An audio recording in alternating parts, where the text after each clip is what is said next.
अतुट बंधन में आपण मैंने देखा पाइबे आज जिते त्रिनाली शिकार विधि में भवानी हाउस में पहुंची से समय भवानी पठिता गुंडा मैंने त्रिनाली को अखारे भर्ती कर किडनाप कर नहीं जाऊँगी। एपटे देखिए ऋषिका एपर्यंत व्यस्त हो पड़ी कहीं एपर्यंत मो दीदी आसीना आमती भी शुभ बेला गड़ी जाऊँगी। त्रिनाली एपर्यंत आसनी बोली ऋषिका बहुत व्यस्त हो पड़ुछि। त्रिनाली आसला बेले तेज गोटे लोकेशन पठेइथिले आ से लोकेशन अनुसार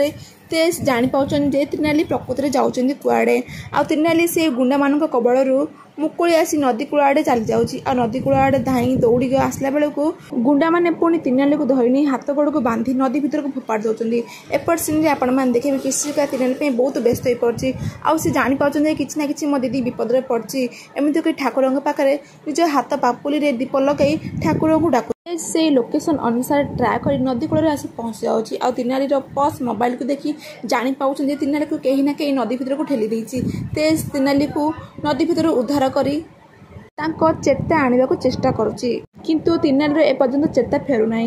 तेबे सांग माने आपण मानकु कौन लगुच भवानी देवीर यही षड्यंत्र रे त्रिनाली किसका कौन अलग है जीवे जदि आपण मानकु लागु थाए जदि अलग है जीवे दुई भणी तो आमको कमेंट माध्यम निश्चय जणाइबे।